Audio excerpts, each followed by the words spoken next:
Just do what I did over the weekend.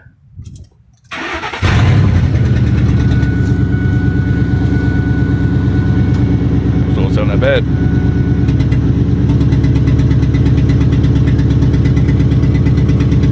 The exhaust leak. Other than that, it came out good.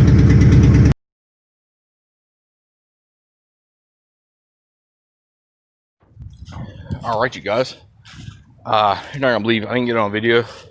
Sorry, allergies acting up. So basically, we just got like a crap ton of rain overnight, and I've never done this before, and I knew it was gonna happen one day. A lot of embarrassing things. So anyway, I had the expedition jack up under the center support, up under the car. I'm like, damn, I need to go get my big jack so I can actually, you know, put the car up under properly, that way it doesn't fall off. So I went to go get my jack, came back, and it was on the ground. So I had to use the hoist, pick it up enough to get the jack up under it. So my stupid mistake, it happens, I guess.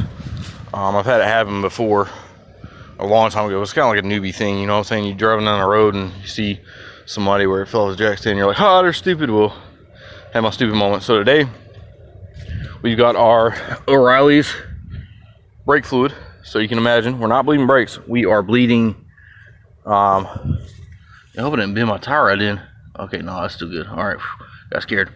We're not bleeding brakes, we're bleeding the clutch. So you'll find I've actually been making some progress on it. If you have one of these cars, I'm not really one to give out informationals or whatever, but it's a 10mm bleeder. Most of them are. I've never seen an 8mm one. I've always had to use a 10mm.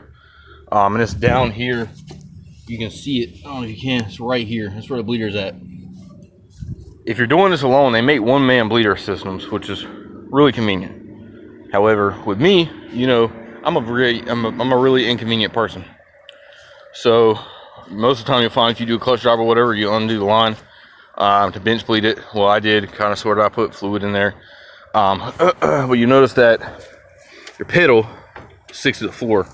And most people get scared, like I've gotten scared. All you got to do is just pump it. You know what I'm saying? So I'm gonna show you a video of me pumping it, and then you just go back and forth until you're done.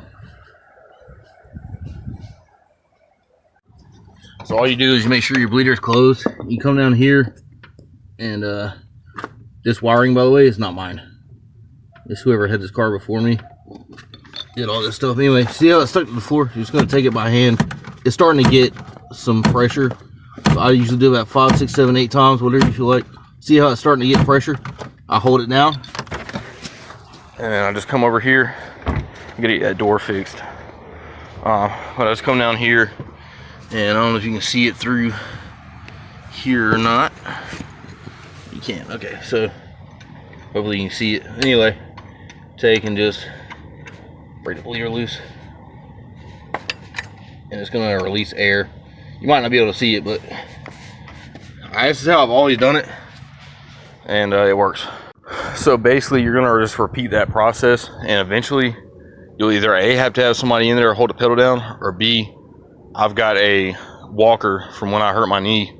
Not a walker, but a you know what I mean, a thing. Why can I not remember it now on camera? I don't remember it. It's not a walker, it's a walking stick, yeah, or walking cane. There we go. But yeah, so you just get one of those and you just adjust it to where it'll hold the pedal down, and you just keep going back and forth until you get it done. So I'm gonna go ahead and do that, and then we'll show you the final product. Also, one thing to note, just like bleeding brakes, is to keep an eye on your reservoir. So this was all the way up to the top when I started. Now it's getting down low, so you want to make sure to fill that. Keep an eye on to make sure it stays full, so it doesn't pull in any air and all that jazz. All right, I'm gonna finish it up real quick. We'll get back. All right, so the clutch is done. I don't know if I'm gonna have enough time to get this driver's side CV axle in. The ground's pretty freaking wet. So what I might do is I might just try and clean the intercooler up and try and put the intercooler on temporarily, and just let it, you know, just have it there and not in the rain and elements. We're not supposed to get rain this week, but it's gonna be freaking cold. But yeah, so this is where we're sitting at now. So I just gotta put the driver's side CV axle in, get the wheels on, clutch is bled, had to put coolant in it, put the radiator in it, intercooler in it, that's it. We're probably trying to start it before then. So hopefully this week. I keep saying this week. I feel like a month now. I just have small things to fix up and finish, and that's it. But yeah, get back to you soon and see what happens. I might get a tax and I might not. But yeah, that's where she's sitting. The same. Sad. All right. So before the video ended, I want to make a point. That yes, I know that the manner of which I bled the clutch in the Eclipse, because I know somebody's gonna say something about it, but even probably not in the comments, but in person. So I'm gonna go ahead and address it the proper way. If you were to do this, obviously you would be with a, I guess a one-man bleeder would work for it. I don't know. I've never done that. Obviously it helps if you have a friend that's sitting in the car.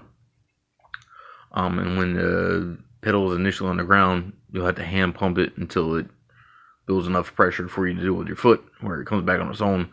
But obviously what you want to do, in the bleeder I showed you has a little nipple, and if you didn't know, or to go ahead and correct myself on the way I did it, worked perfectly fine.